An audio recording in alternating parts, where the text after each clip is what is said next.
that even today, whoever comes to power must follow it. And any deviation is somewhere wrong. I think, companies are audited. After all, countries should also be audited, for policies should be audited. People should look at what happened in the past with an open mind, with a critical mind. And by the way, I'm not saying it should only happen then. I'd be very happy if somebody said, I'd like to discuss the last 10 years with you. In fact, that's exactly what you're doing. And please defend your record. I'd be very happy to defend it. So let's talk about one big aspect of that record, and since you referred to in the previous answer about a two-front situation, are we not in a two-front situation today? We have, my friend, we have always been. I mean, it is we who were in denial. I mean, tell me, I'm now asking you as a person, Zaka, at which stage in your life did you actually feel that China was your strategic partner?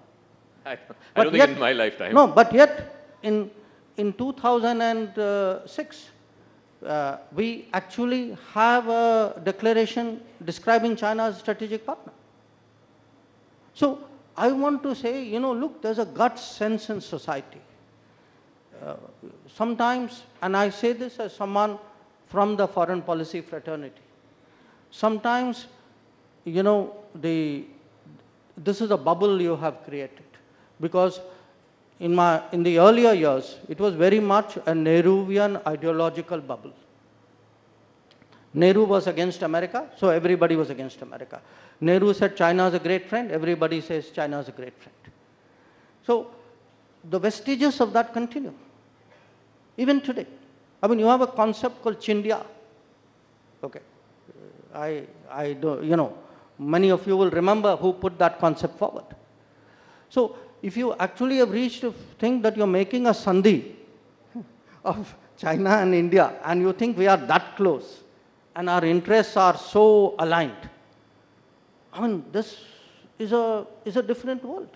So I would put to you, if you go back, especially I would say to me, 1950s, it was latent. 1960s onwards, especially after the China-Pakistan agreement in 63, and the territorial transfer of Indian territory by one illegal occupier to another, you had effectively the two of them working in tandem. And to me, that is a very obvious basis on which to build policy. So let me now come to domestic politics. We've got the last 15, 16 minutes now. In the last 5 years, we have seen the transformation of Dr. Jaishankar from diplomat to foreign policy scholar. Now you're a full-blooded politician. So tell us, why is the Prime Minister spending so much time in southern India? Every day, every other day, he's in South India.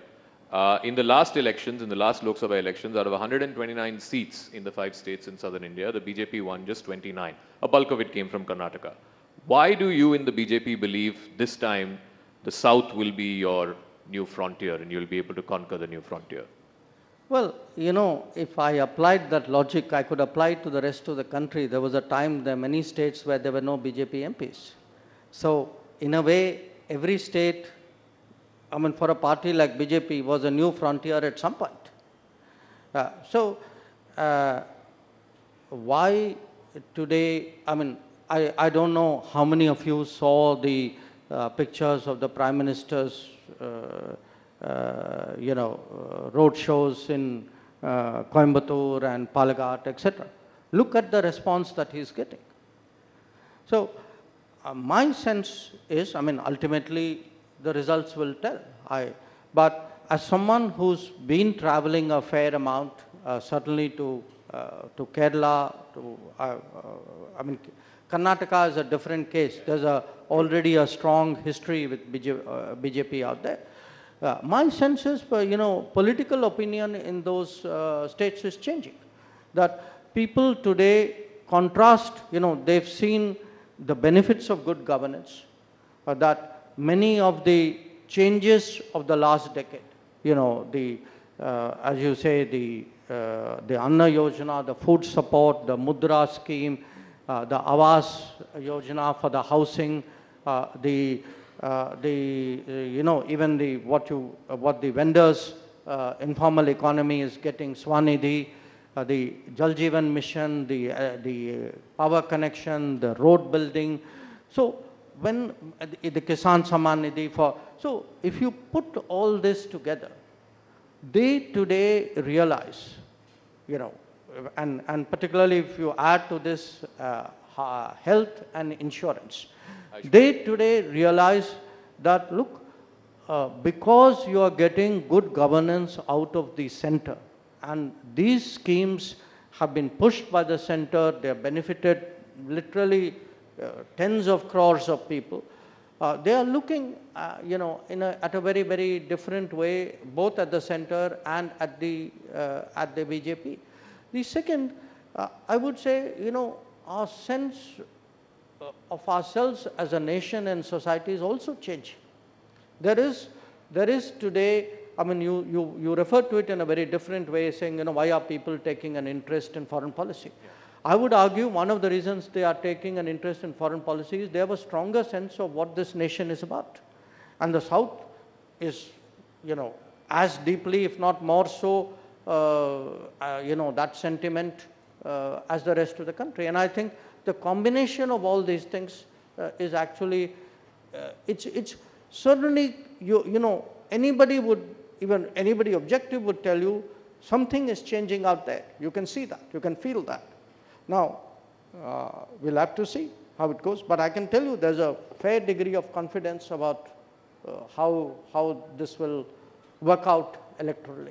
You mentioned about the sense of identity, sense of pride. No doubt it's gone up in the last 5-10 years, but in the South there's also regional identity. And one of the narratives, you can call it a trope if you want, particularly from the southern parties, is that your party is anti-South India, you're a North Indian party, you're a Hindu imposition party.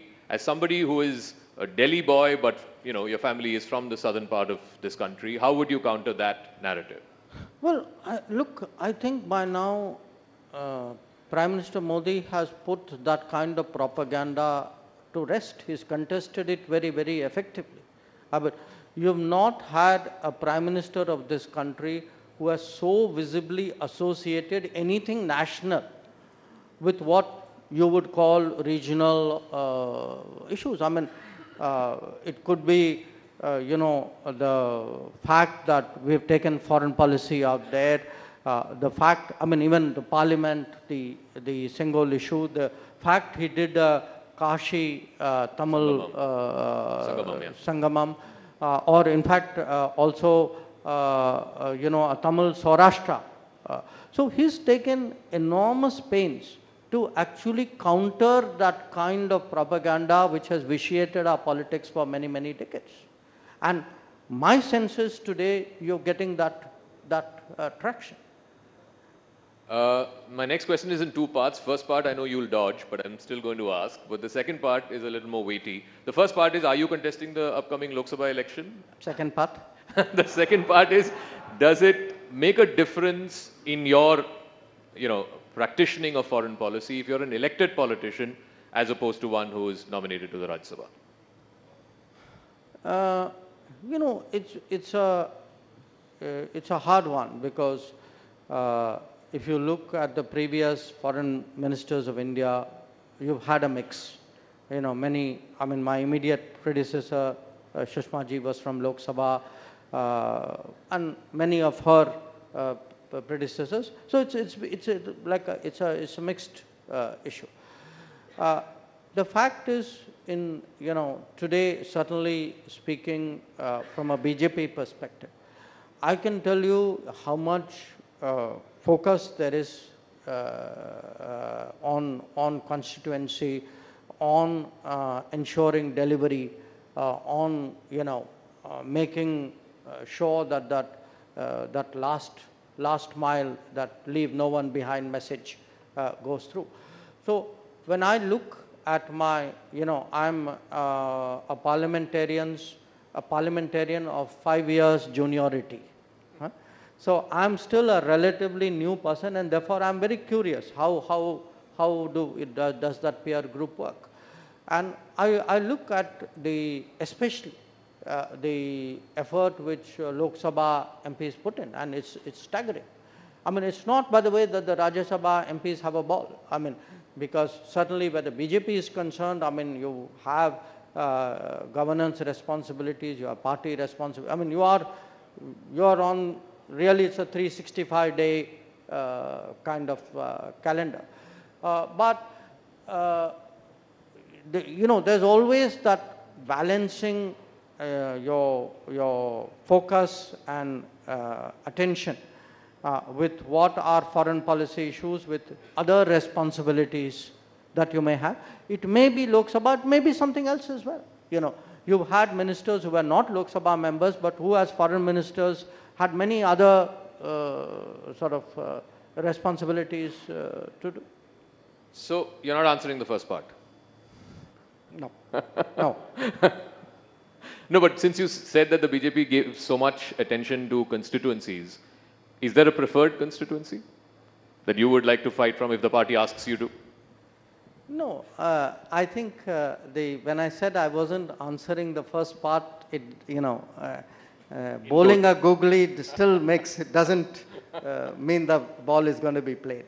Okay, let's run you through the last 5 minutes of questions.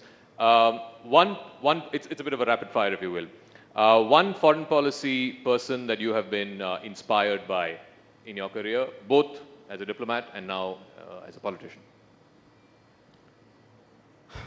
Well, look, what happens if you pick somebody, I mean, I have some, if I look at the peer group of ministers, there would be there are people for whom you have genuine respect. The problem when you get into names is you name somebody and you don't name many others. But over a period of time, I would say, there have been people who, from their sort of respective perspectives, who were great authorities, who kind of dominated the scene. In many cases, it helped that they had longevity.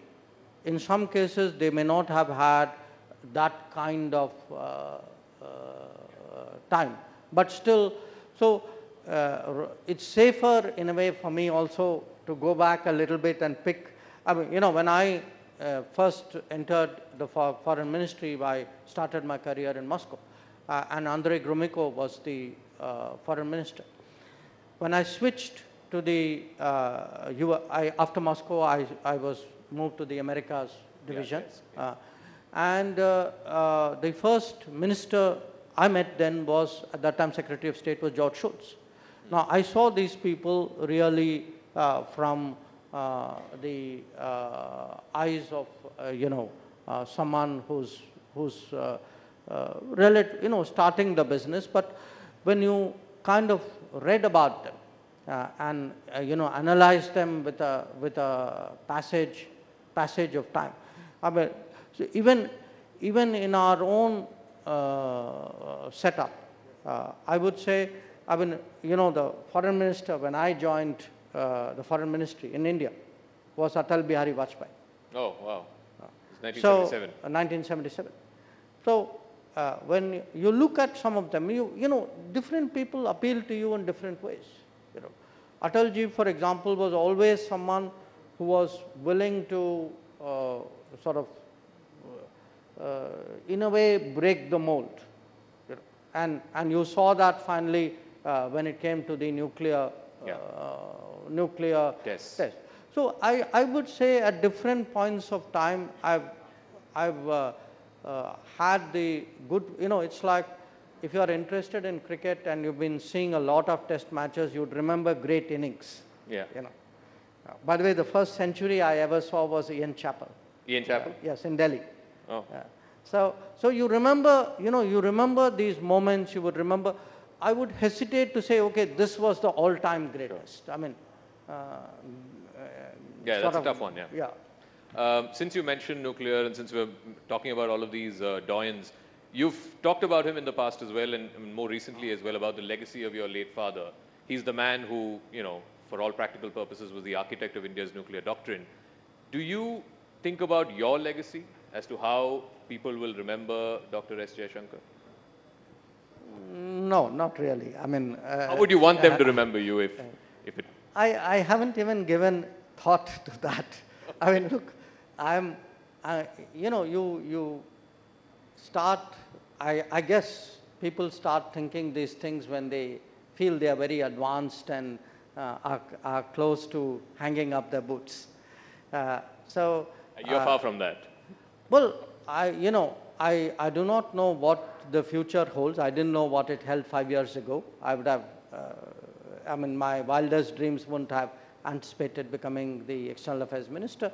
But I think I still have enough gas left in the tank not to think about parking in the garage and thinking about how people are living. Please race away, Dr. S. Jaishankar. Thank you very much. Ladies and gentlemen, the External Affairs Minister of India, Dr. S. Jaishankar. Thank you so much.